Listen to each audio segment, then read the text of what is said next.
শ্রদ্ধা জানিয়ে আমার বক্তব্য শুরু করছি। আমি যারা প্রায় 20,000 আহত এখনো হাসপাতালে বা বিভিন্নভাবে চিকিৎসার মধ্যে রয়েছেন, পুনর্বাসিত হওয়ার অপেক্ষায় আছেন, পুনর্বাসনের জন্য সংগ্রাম করছেন, তাদের প্রতি সহমর্মিতা জানাচ্ছি, তাদের প্রতি সমবেদনা জানাচ্ছি, তাদের সাহায্যের সবাইকে এগিয়ে আসার আহ্বান জানাচ্ছি। যে সমস্ত পরিবার তাদের সন্তান হারিয়েছেন, বাবাকে হারিয়েছেন, ভাইকে হারিয়েছেন, বোনকে হারিয়েছেন, সেই সমস্ত পরিবারের যে বিচারের আকুতি, বিচার পাওয়ার আকুতি, সেই বিচার পাওয়ার আকুতির প্রতি সমর্থন জানাচ্ছি এবং আপনাদের প্রতি আহ্বান জানাই যে ন্যায় বিচারের জন্য আপনারা আপনাদের এই প্রত্যেকটি হত্যার বিচার দাবি করুন। বিচার হওয়া দরকার। বিচারের সংস্কৃতি বাংলাদেশে আবার ফিরিয়ে আনা দরকার। কোনো মৃত্যুই বিচারহীন হতে পারে না, কোনো ভাবে পার হতে পারে না। সুতরাং সেদিকেও আমাদের সোচ্চার হতে হবে। আমি এই সম্প্রচার সম্মেলনের যে মূল বিষয়, সে বিষয়ে এবার একটু ফিরে আসি। যেহেতু গণমাধ্যম সংস্কার কমিশনের প্রধান হিসাবে আমি এখানে উপস্থিত হয়েছি, শুরুতেই বলে নিই, আসলে গণমাধ্যম সংস্কার কমিশনের পক্ষ থেকে আমি কোনো বক্তব্য এখন রাখছি না। আমরা আসলে কমিশন থেকে শুধু শুনছি, এখন আমাদের শোনার পালা। এই গণমাধ্যমের মধ্যে যারা কাজ করেন, গণমাধ্যমের যারা অংশীদার, সেটা মালিক, সম্পাদক এবং সাংবাদিকরা, অন্যান্য কর্মচারী, পাঠক, শ্রোতা, দর্শক, সবাই তাদের বক্তব্য শুনতে চাই। তারা কিভাবে দেখেন এই গণমাধ্যমকে, গণমাধ্যমকে তারা বিশ্বাস করেন কতটা, বিশ্বাস না করলে কেন করেন না, তারা কি ধরনের গণমাধ্যম চান, আমরা সেটা শুনতে চাই। তার আলোকেই আসলে আমাদের সুপারিশমালা তৈরি করতে হবে। সুতরাং এই মুহূর্তে গণমাধ্যম সম্পর্কে যদি কোনো অবজারভেশন আমার বা পর্যবেক্ষণ আমি বলে ফেলি, সেটা আমার ব্যক্তিগত মতামত, কমিশনের কিন্তু নয়। এ কথাটা আমি পরিষ্কার করে শুরুতেই বলে নিচ্ছি। কমিশনের কাজ আমরা করছি, কিন্তু কমিশনের কাজ করার আগে আমাদের নিজেদেরকে প্রশ্ন করা দরকার যে আমরা গত 15 বছরে কি করেছি, কোন সাংবাদিকতা করেছি, কোন ধরনের সাংবাদিকতা করেছি। এটা যদি আমরা না করি, আমাদের আত্মসমালোচনা, আত্মপর্যালোচনা যদি না করি, তাহলে আমরা কোনোভাবেই ত্রুটিমুক্ত হতে পারবো না, সামনে এগোতে পারবো না। অনেক কথা এসেছে, সমস্ত কথাগুলো ধরেই যদি আমি জবাব দিই বা বক্তব্য দেওয়া শুরু করি, তাহলে অনেক দীর্ঘ বক্তৃতা হবে। কিন্তু আসলে আমার এটা খুবই জানার আগ্রহ যে কটি প্রতিষ্ঠান, টেলিভিশন চ্যানেল হোক বা সংবাদপত্র হোক কিংবা অনলাইন পোর্টাল হোক, সেটা সম্পাদকীয় উদ্যোগে তাদের ভূমিকা তারা পর্যালোচনা করেছেন। কারণ পর্যালোচনা না করলে আমরা কি করে বুঝবো যে আমরা কেন আক্রমণের শিকার হয়েছিলাম, কেন গণরোষের শিকার হয়েছিল, টেলিভিশন কেন্দ্রে কেন আগুন লাগবে, সেটা সরকারি এবং বেসরকারি দুই জায়গাতেই বিক্ষোভকারীরা কেন আগুন দেবেন, সংবাদপত্র কেন পুড়িয়ে দেবেন, কেন সাংবাদিকদের উপরে আঘাত আসবে। বিক্ষোভকারীরা মারধর করেননি, মারধর করেছেন সাংবাদিকদের, কেন? এই প্রশ্নের উত্তর আমাদের খুঁজে পেতে হবে।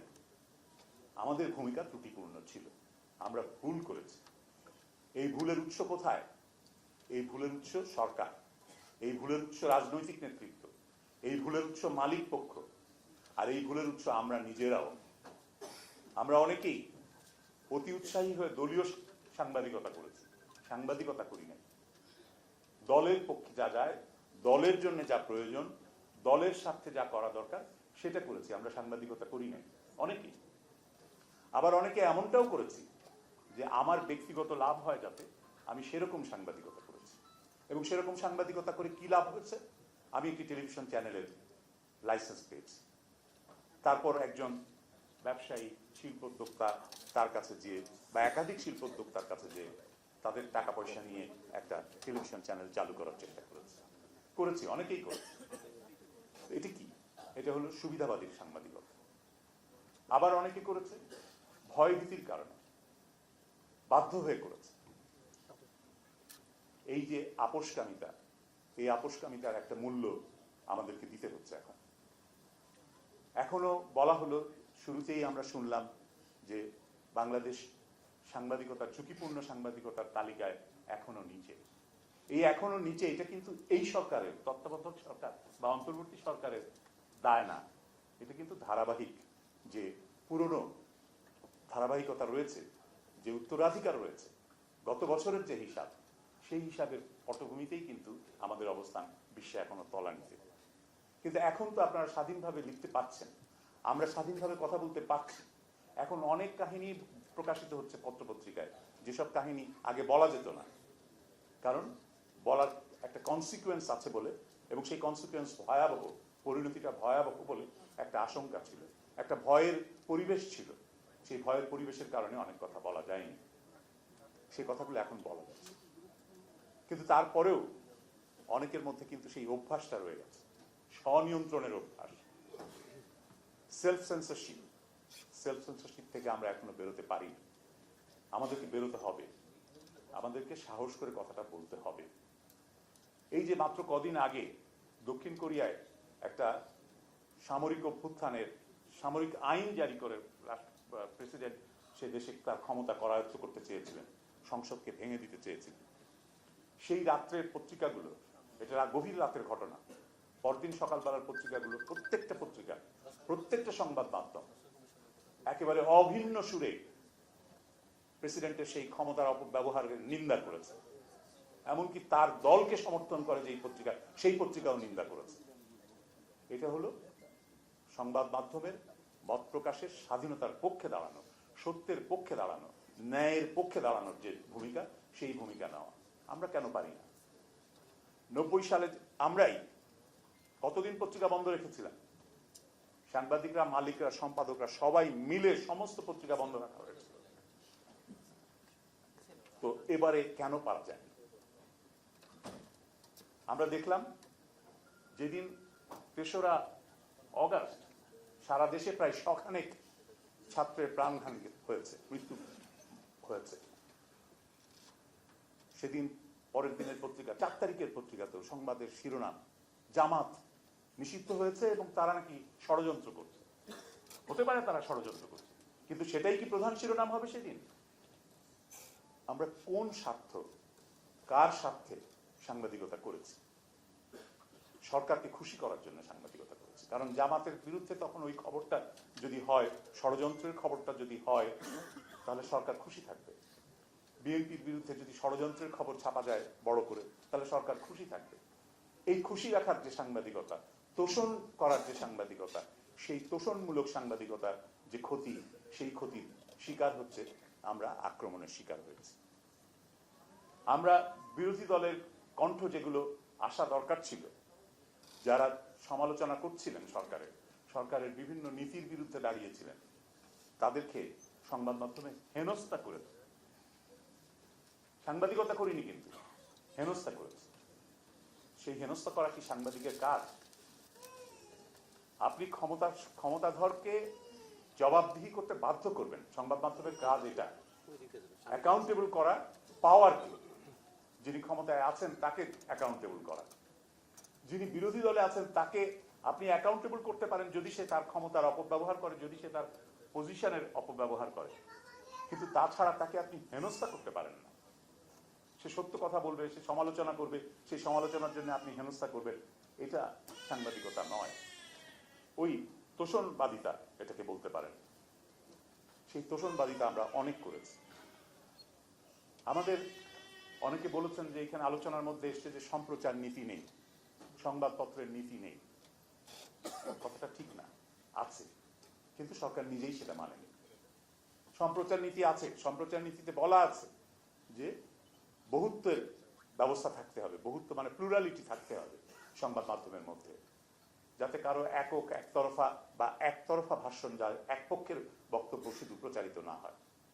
একটা নিরপেক্ষতা, একটা ভারসাম্য, সবার প্রতি সম দৃষ্টিভঙ্গি রাখা, সেটার একটা বাধ্যবাধকতা আছে, কিন্তু সরকার সেটা মানেনি। সরকার টেলিভিশন চ্যানেলের যে আবেদনপত্র বিবেচনা করেছে, আমি এমন আবেদনপত্র দেখেছি যে আবেদনপত্রে লেখা আছে যে আমি আওয়ামী লীগের একনিষ্ঠ কর্মী, আমি আওয়ামী লীগ এবং আওয়ামী লীগ সরকারের বিভিন্ন উন্নয়ন কর্মকাণ্ড এবং আদর্শ সম্পর্কে তুলে ধরার জন্য একটি টেলিভিশন চ্যানেলের আবেদন করছি এবং শুধু সেই আবেদনের ভিত্তিতেই সেই টেলিভিশন চ্যানেলকে অনুমতি দেওয়া হয়েছে এবং সেই চ্যানেল সম্প্রচারে আছে। আপনি তার কাছ থেকে কি আশা করবেন? আমি এমন টেলিভিশন চ্যানেলের আবেদনপত্র দেখেছি যেটা খুব পুরনো চ্যানেল, সেই চ্যানেলের আবেদনপত্রের মধ্যেই বলা আছে তারা বাংলাদেশ টেলিভিশনের সংবাদ অনুষ্ঠান এগুলো পুনঃপ্রচার করবেন। সেই আবেদনপত্রের মধ্যেই বলা আছে রাষ্ট্রপতি, প্রধানমন্ত্রী এবং সরকারের বিভিন্ন কার্যক্রম, বিভিন্ন বক্তব্য তারা পুনঃপ্রচার করবেন, তারা প্রচার করবেন। তো তাহলে আপনি কিভাবে কমপ্লেইন করেন, অভিযোগ করেন যে আমাদেরকে বাধ্য করা হয় বাংলাদেশ টেলিভিশনের অনুষ্ঠান পুনঃপ্রচারের জন্য, খবর পুনঃপ্রচারের জন্য? যখন মালিক এই অঙ্গীকার দিয়ে এসে লাইসেন্স নিয়েছেন তখন সেটা তো হবেই। এই যে লাইসেন্স দেওয়ার নীতি সরকার যেমন মানেনি, যারা লাইসেন্স নিয়েছেন তারাও নানাভাবে সরকারকে সন্তুষ্ট করা যায় যেভাবে, সেইভাবে আবেদন করে তারা লাইসেন্স নিয়েছে। 46টা টেলিভিশন চ্যানেল, ঢাকা শহর থেকে 596টা পত্রিকা বেরোয়, তার মধ্যে 390টার উপরে দৈনিক পত্রিকা। কটা পত্রিকা আপনারা দেখেন হকারের কাছে? মাস শেষে তো আপনারা হকারের বিল পান, বিলের মধ্যে আপনি কটা পত্রিকার নাম দেখবেন বলেন তো?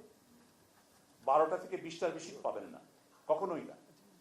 আমি হকার্স অ্যাসোসিয়েশনে খবর নিয়েছি, তাদের কাছ থেকে তথ্য জোগাড় করেছি, দেখেছি তাদের বিল, তাদের যে টাকা লেনদেন হয়, তারা যে কমিশন পায় সেটা, সেই তালিকায় 46টার বেশি পত্রিকার নাম নেই। তাহলে বাকি যে 392টা পত্রিকা, সেই পত্রিকাগুলো কারা কোত্থেকে বের করে, কিসে? সেই পত্রিকাগুলো শুধুমাত্র বিজ্ঞাপনের জন্য বের পায়। বছরে একবার, বছরে দুবার, 6 বার, 5 বার, ওই ক্রোড়পত্র পাওয়ার জন্য। এবং কয় কপি বিক্রি হয়? 1 কপিও বিক্রি হয় না। এটা একজন আমাদের কমিশনের সদস্য না, একজন সাংবাদিক নেতা এটার নাম দিয়েছেন বগল দাবা সম্পাদকরা এই পত্রিকা বের করেন। মানে তারা পত্রিকাটা বের করে বগল দাবা করে নিয়ে ওই পত্রিকা বিভিন্ন সরকারি দপ্তরে যান এবং সেখানে যে ওই পত্রিকার কপি দিয়ে নিজেদেরকে সম্পাদক পরিচয় হিসাবে সম্পাদক পরিচয় দেন। টেলিভিশন চ্যানেলের ক্ষেত্রেও সেই একই নৈরাজ্য। 46টা টেলিভিশন চ্যানেল, বাংলাদেশের সেই পরিমাণে বাজার আছে, সেই পরিমাণে দর্শক আছে, আর সবাই তো একই জিনিস করছেন, একই খবর, একই টকশো, একই ফরম্যাটেও কোনো পরিবর্তন নেই, কোনো সৃজনশীলতার কোনো সুযোগ নেই সেখানে। আমি আশা করব যে আপনারা যেরকম এই যে স্টেট অফ ব্রডকাস্ট মিডিয়ার যে অ্যানালিসিস দিলেন, বিভিন্ন সুযোগ সুবিধা যে সাংবাদিকরা পায় না, বেতন ভাতা পায় না, সেটার একটা অ্যানালিসিস, কিন্তু একটা কন্টেন্ট অ্যানালিসিসও হোক, 15 বছরের একটা কন্টেন্ট অ্যানালিসিস হোক। এই অ্যানালিসিস এই ব্রডকাস্ট জার্নালিস্ট সেন্টার করুক, আমরা চাই। ব্রডকাস্ট জার্নালিস্ট সেন্টার যদি সে কাজটা করে, তাহলে আমার মনে হয় যে আমরা সেখান থেকে কিছু লেসন্স, কিছু শিক্ষা নিতে পারব এবং সেটা জরুরি, দরকার। আমরা সংস্কারের কথা বলছি, সংস্কারের জন্য অনেক আশাবাদ তৈরি হয়েছে যে একটা পরিবর্তন হয়তো হবে। আবার অনেকে বলেন যে এরকম সংস্কার তো আগেও হয়েছে। সংস্কারের কথা বিভিন্ন সময়েই আসে, সরকার বদল হলেই সরকারগুলো সংস্কারের কথা বলে, তাতে লাভ কি হয়? 1997 সালে একটা রিপোর্ট বেরিয়েছিল সংস্কার কমিশনের, সেটা বাংলাদেশ টেলিভিশন এবং বাংলাদেশ বেতারের যে রাষ্ট্রায়ত্ত সম্প্রচার প্রতিষ্ঠান, তাদের স্বায়ত্তশাসন সংক্রান্ত কমিশনের প্রতিবেদন 97 সালে এটা প্রকাশ করেছিল। আমাকে যখন এবারে এই কমিশনের দায়িত্ব দেওয়া হয়, তখন ওইটার খোঁজ করা হলো, সরকারি দপ্তরে ওইটার কোনো কপি পাওয়া যাচ্ছিল না খুঁজে। তো একটা মামলা হয়েছিল হাইকোর্টে, রিট করেছিলেন অধিকারের পক্ষ থেকে মানবাধিকার সংগঠন, তাদের কাছে ওইটার কপি ছিল, সেখান থেকে কপিটা সংগ্রহ করা গেল এবং তারপরে সেই কপি পাওয়া গেল, দেখা গেল। অনেকেরই ধারণা যে সংস্কারের কমিশনের রিপোর্টের কিছুই পরিবর্তন হয়নি, তার ফলে কিছুই আমরা কোনো পরিবর্তনই দেখতে পাচ্ছি না। আমি এখানে খুব জোরের সাথে বলতে পারি একটা পরিবর্তন কিন্তু হয়েছে, সেই পরিবর্তনের বেনিফিশিয়ারি আমরা, আপনারা সবাই এইখানে যারা উপস্থিত আছে, সেটা হচ্ছে বেসরকারি টেলিভিশন। ওই কমিশন কিন্তু বেসরকারি চ্যানেল অনুমোদন দেওয়ার কথা বলেছিল এবং তারপরেই কিন্তু বেসরকারি টেলিভিশন চ্যানেলগুলো অনুমোদন পেয়েছে এবং এতগুলো টেলিভিশন চ্যানেল হয়েছে। রাষ্ট্রায়ত্ত নিয়ন্ত্রণ একতরফা, সেখান থেকে মুক্তি ঘটেছে কিন্তু ওই একটা কমিশনের প্রতিবেদনে। আর কিছুই শোনেনি সরকার, মানেনি, কিন্তু এই একটা কাজ করেছে। এবং সেটা একটা সরকার না, পরপর দুটো সরকার এই নীতি, মানে বিএনপি এবং আওয়ামী লীগ দুটোই বেসরকারি খাতকে টেলিভিশনে অনুমোদন দিয়েছে এবং টেলিভিশন শিল্প সেভাবে বিকশিত হয়েছে। এই কথাটা বিকশিত বলাটা বোধহয় ঠিক হবে না, কারণ আমি তো বললাম যে এক ধরনের নৈরাজ্য তৈরি হয়েছে। 46টা চ্যানেল, বাজারে চাহিদা নেই তারপরেও চ্যানেল। এখন নাকি আবার আরেকটা টেলিভিশন চ্যানেলের বিজ্ঞাপন দেখলাম বড় করে যে তারা আসবে এবং তাদের রিক্রুটমেন্টের জন্য একটা চটকদারি বিজ্ঞাপনও দেওয়া হয়েছে। তো আপনারা টেলিভিশন চ্যানেল করছেন, ভালো কথা, কিন্তু টেলিভিশন চ্যানেলের জন্য যেই সুযোগ সুবিধা থাকা দরকার সেই শর্তগুলো কি পূরণ করছেন? আমরা শুনলাম যে একটা পত্রিকায় আজকে সকালে এখানে এসেই শুনলাম যে একটি টেলিভিশন চ্যানেলে মাত্র 7 জন রিপোর্টার আছে। 7 জন রিপোর্টার একটা 24 ঘন্টা টেলিভিশন চ্যানেল, নিউজ চ্যানেল কিভাবে চালাবেন? 24 ঘন্টা সময় ভরবেন কি দিয়ে? অবিশ্বাস্য। সংবাদপত্র বের করার ক্ষেত্রে সংবাদপত্রের নীতিমালায়, সরকারের নীতিমালায় আছে যে একটি 8 পাতার পত্রিকা বের করতে হলে সেই পত্রিকার জন্য সম্পাদকের যোগ্যতা হচ্ছে ন্যূনতম 5 বছরের সাংবাদিকতা এবং তার অন্তত 13 জন সাংবাদিক থাকতে হবে সেই প্রতিষ্ঠানে। তারপরে অফিসের মধ্যে আরো কি কি থাকতে হবে সেই সমস্ত শর্তগুলো আছে।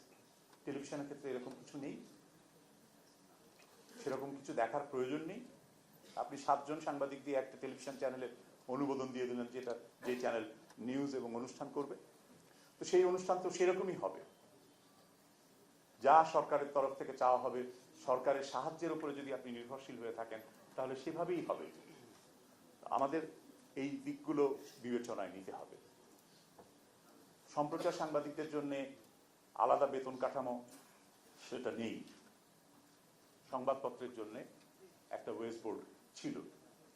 সংবাদপত্রে সাংবাদিকদের যে ইউনিয়নগুলো, তাদের সাথে কথা বলেছি, মালিকদের সাথে কথা বলেছি, বিভিন্ন আরো স্টেক হোল্ডারদের সাথে কথা বলেছি।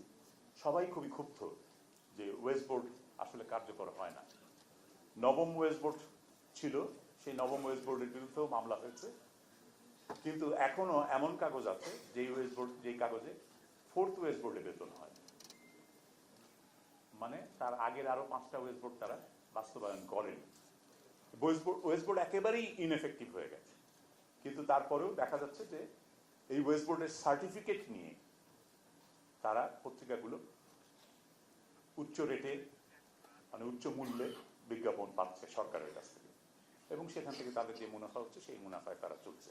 কিন্তু সাংবাদিকরা লাভবান হচ্ছেন না, সাংবাদিকদের বেতন ভাতা পাচ্ছে না, সাংবাদিকদেরকে একেবারেই কঠিন অবস্থার মধ্য দিয়ে জীবনযাপন করতে হচ্ছে, দুর্বিষহ অবস্থার মধ্য দিয়ে জীবনযাপন করতে হচ্ছে। টেলিভিশনের ক্ষেত্রেও এটাই হচ্ছে। টেলিভিশন তো ওয়েজ বোর্ডের মধ্যে নেই এবং প্রত্যেকটা হাউসই নিজস্বভাবে ইন্ডিপেন্ডেন্টলি আলাদা আলাদা কন্ট্রাক্টের ভিত্তিতে অ্যাপয়েন্টমেন্ট দেয়। সেই কন্ট্রাক্ট কোথাও প্রতিপালিত হচ্ছে অথবা কোথাও হচ্ছে না, সেটা দেখারও কোনো ব্যবস্থা নেই। ফলে যেই তালিকা, যেই কি বলে পরিসংখ্যান এখানে শারমিন তুলে ধরেছেন যে কয়েকটি প্রতিষ্ঠানে 5 মাস পর্যন্ত বেতন বাকি আছে। 5 মাস পর্যন্ত বেতন বাকি থাকলে সেই সাংবাদিক কিভাবে কাজ করবে? তার পরিবারকে যদি 5 মাস তিনি খাওয়াতে না পারেন, তার পরিবারকে যদি 5 মাসের সেই পরিবারের থাকার জায়গার যদি ভাড়া দেওয়া না যায়, বাসা ভাড়ার সংস্থান না হয়, তাহলে তুমি কি সাংবাদিকতা করবে? তো এই যে সাংবাদিকদের মধ্যে এই যে সমস্যা, এই সমস্যাগুলোর মানে আমরা দেখছি, এগুলো মোকাবেলা করার উপায় কি? উপায় হচ্ছে সাংবাদিকদের ঐক্য। সাংবাদিকদের মধ্যে সেই ঐক্যটা নেই। সাংবাদিকদের মধ্যে সেই ঐক্যটা ভেঙে গেছে মূলত দুটো কারণে। একটা হচ্ছে রাজনৈতিক সুবিধাবাদ, আমরা দল করি বেশি, সাংবাদিকতার চাইতে আমাদের দলের প্রতি আনুগত্য বেশি, যেই কারণে দলীয় ইউনিয়ন হয় সাংবাদিকদের ইউনিয়ন, আর একটা হচ্ছে যে না আমরা ব্যক্তিক সুবিধার জন্য অনেক ক্ষেত্রেই অনেক প্রতিষ্ঠানেই প্রাতিষ্ঠানিক সুবিধা শুধুমাত্র নিজেদের জন্য নিশ্চয়তার ব্যবস্থা করি, অন্যদের জন্য করি না। আমি একটু আগেই বলেছি যেভাবে টেলিভিশন লাইসেন্স অনেক সাংবাদিক নেতার নামে হয়েছে, অনেক সাংবাদিকের নামে হয়েছে, প্রমিনেন্ট সাংবাদিকের নামে, এবং তারা তাদের সুযোগ সুবিধাটাই খালি দেখেছেন। তাদের অন্যান্য সহকর্মী যাদেরকে নিয়োগ দিচ্ছেন, অন্য সাংবাদিক কর্মচারী, কৌশলী, তাদের ক্ষেত্রে সেটা অতটা গুরুত্ব পায় না। এইখানে এই দুরবস্থার থেকে যদি বেরিয়ে আসতে হয় তাহলে দরকার একটা সাংবাদিকদের ঐক্য এবং ঐক্যবদ্ধ ইউনিয়ন। সেটা নেই। সেটা আপনারা করবেন কিনা, কিভাবে করবেন, সেগুলো আপনাদের বিষয়। কিন্তু যতক্ষণ পর্যন্ত সেরকম ইউনাইটেড ভয়েস না থাকবে, ঐক্যবদ্ধ কণ্ঠ শোনা না যাবে, ততক্ষণ পর্যন্ত এই দুরবস্থা চলতেই থাকবে। সেটা কোনো সংস্কার কমিশনের সংস্কারের সুপারিশে কাজ হবে বলে আমার মনে হয় না। সুতরাং আমাদেরকে সেদিকটাও বিবেচনায় রাখতে হবে। আমাদের গণমাধ্যমের স্বাধীনতার যে প্রশ্ন আসছে, সেই স্বাধীনতার প্রশ্নে এখানে শুধুমাত্র কয়েকটা আইনের কথা বলা হয়েছে। আমরা কমিশনের আলোচনায় দেখেছি অন্তত 32টা আইন আছে যেগুলো প্রত্যক্ষ বা পরোক্ষভাবে সংবাদ মাধ্যমের স্বাধীনতাকে ক্ষুণ্ণ করে, বাধাগ্রস্ত করে। তা আমাদের এই সমস্ত আইনগুলো নিয়ে কথা বলতে হবে, এই আইনগুলোর পরিবর্তনের কথা বলতে হবে। আমি তো এক ডিজিটাল নিরাপত্তা আইনের বিরুদ্ধেই 50টির বেশি বাংলা এবং ইংরেজিতে নিবন্ধ লিখেছি, তারপরেও সেটা বাতিল করানো যায়নি। শেষ পর্যন্ত বাতিল হয়েছে এই সরকার পরিবর্তনের সময় বা এই রূপান্তরের মধ্যে। এখনো বোধহয় সরকার আনুষ্ঠানিকভাবে বাতিল করেনি, বলেছে যে বাতিল হবে। সেই 7 দিন কিন্তু শেষ হয়নি। আইন উপদেষ্টা বলেছিলেন যে আগামী 7 দিনের মধ্যে এটা বাতিল হবে, কিন্তু সেটা এখনো সেই বাতিলের ঘোষণাটা আসেনি। কেন আসেনি? আমলাতান্ত্রিক জটিলতায় কোথাও আটকে আছে, হয়তো কোনো মামলার নিষ্পত্তির প্রশ্ন, কোনো মামলার জটিলতার প্রশ্ন ইত্যাদি। সেটা যাই হোক, এই আইনগুলোর ক্ষেত্রে আমাদের বিকল্প ভাবতে হবে। যেগুলো কালাকানুন, যেগুলো সংবাদপত্রের স্বাধীনতাকে ক্ষুণ্ণ করে, যেগুলো মত প্রকাশের স্বাধীনতাকে ক্ষুণ্ণ করে, সেগুলো বাতিলের দাবি করতে হবে। এর বিপরীতে সাংবাদিকদের মত প্রকাশের অধিকারের যেমন সুরক্ষা চাইতে হবে, তেমনি সাংবাদিকদের রুটি রুজির যে সুরক্ষা, সেই সুরক্ষাও চাইতে হবে। আর জবাবদিহির প্রশ্ন যেটা এসছে, যে সাংবাদিকদের জবাবদিহির ব্যবস্থা, এটাও থাকা দরকার। সেখানে স্বনিয়ন্ত্রণের কথা এসছে। স্বনিয়ন্ত্রণ অবশ্যই আমাদের, সেই স্বনিয়ন্ত্রণের ধারণা থেকেই কিন্তু প্রেস কাউন্সিলের যে আইনটা, সেই প্রেস কাউন্সিলের আইনে ধারণা ছিল যে সেখানে সাংবাদিকদের প্রতিনিধি থাকবেন, সম্পাদকরা থাকবেন, এবং সম্পাদকীয় নীতিমালার যদি কোথাও লঙ্ঘন হয়ে থাকে তাহলে সম্পাদকরা সেটার প্রতিকার দিতে সক্ষম বলে সেই প্রেস কাউন্সিল সেখানে প্রতিকার দিতে পারবে, এই ধারণা ছিল। কিন্তু আইনটা এমন ভাবে হয়েছে যে ওই আইনে দেখা যাচ্ছে যে এই প্রেস কাউন্সিলটা আসলে সরকারেরই একটা এক্সটেনশন হয়ে গেছে। এটা কোনো প্রকৃত স্বাধীনতা নেই। আপনার আইনের মধ্যেই এমন ব্যবস্থা করে রাখা হয়েছে যে ওই কাউন্সিলের যে কমিটি হয়, সেই কমিটির মধ্যে সরকারি প্রতিনিধি, বিভিন্ন দপ্তরের কর্মকর্তা, সচিব পর্যায়ের বা যুগ্ম সচিব পর্যায়ের, তাদের প্রতিনিধিত্ব বেশি। আবার সরকার সমর্থিত বিভিন্ন আধা স্বায়ত্তশাসিত প্রতিষ্ঠান আছে, স্বায়ত্তশাসিত প্রতিষ্ঠান আছে, তাদের প্রতিনিধিরাও আছেন। সব মিলিয়ে দেখা যায় যে দলীয়করণের কারণে ওই প্রতিষ্ঠানটি আর কাজ করে। আমাদের এমন কিছু ভাবতে হবে যেটা দলীয়করণ মুক্ত থাকতে পারে। যদি দলীয়করণের মধ্যে পড়ে যায় কোনো প্রতিষ্ঠান, সেটা আপনি যে প্রতিষ্ঠানই করুন, সেই প্রতিষ্ঠান কাজ করবে না।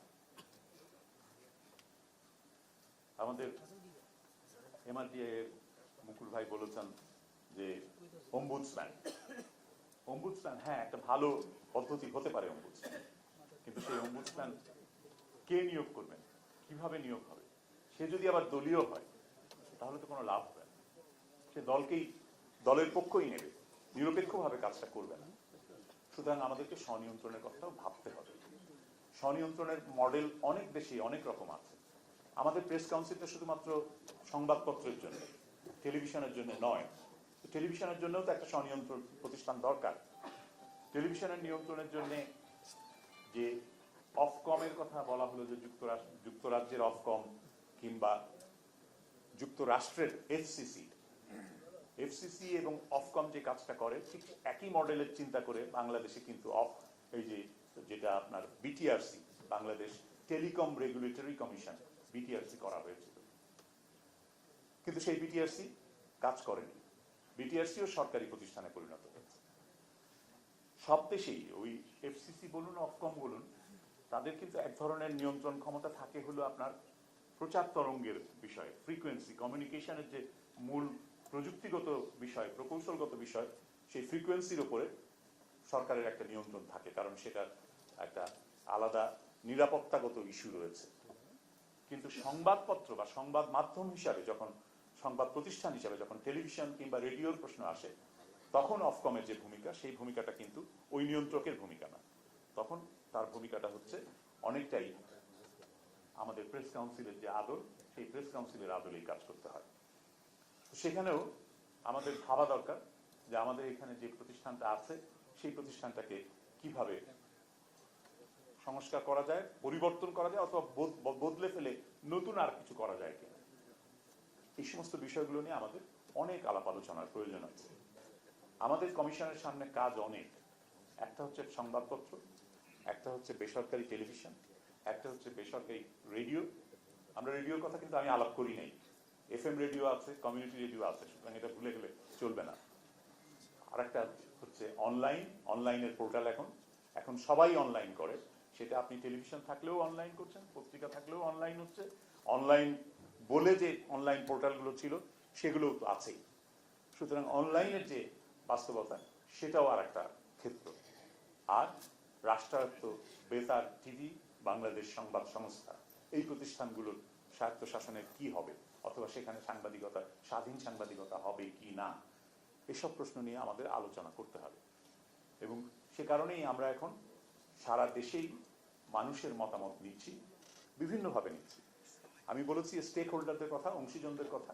অংশীজনদের বাইরেও আমি সবচাইতে বড় অংশীজন যাদেরকে মনে করি যে দর্শক, পাঠক, শ্রোতা, তাদের মতামত আমরা নিচ্ছি। আমরা আগামী 1 জানুয়ারি থেকে 7 জানুয়ারি পর্যন্ত সারা দেশে জনমত জরিপ করছি। বাংলাদেশ পরিসংখ্যান ব্যুরো, বিবিএস, তারা এই জনমত সমীক্ষা করবে। এই জনমত সমীক্ষার অংশগ্রহণকারীর সংখ্যা হবে 46,000-এর বেশি। সারা দেশের প্রত্যেকটা জেলায় বৈজ্ঞানিক পদ্ধতিতে তাদের যে পরিসংখ্যানের যে জরিপ চালানোর যে বৈজ্ঞানিক পদ্ধতি আছে, সেই পদ্ধতি অনুসরণ করে 842টি প্রাইমারি সার্ভে ইউনিট তৈরি করা হয়েছে, যারা বাড়ি বাড়ি যে মতামত নেবে। এবং কি মতামত নেবে, সেই মতামতের মধ্যে আছে, আমি শুরুতেই যে প্রশ্ন করেছি, যে গণমাধ্যম আপনি বিশ্বাস করেন কিনা, আস্থা আছে কিনা, কতটুকু আস্থা আছে, না থাকলে নেই কেন, আপনি কি চান, কেমন গণমাধ্যম চান, আমরা সেটা জানার জন্য চেষ্টা করছি। আমার ধারণা আমাদের এই যে অনুশীলন, এই অনুশীলন থেকে আমরা একটা স্পষ্ট ধারণা পাব যে কি ধরনের গণমাধ্যম আমাদের প্রয়োজন সামনে এগোনোর জন্য। বাস্তবায়নটা সরকারের হাতে, বাস্তবায়ন কমিশনের হাতে নয়। কমিশন স্বাধীনভাবে কাজ করছে। কমিশন সরকারের শুধু এটুকু প্রশংসা করবে যে সরকার সর্বতোভাবে কমিশনকে সহায়তা করছে।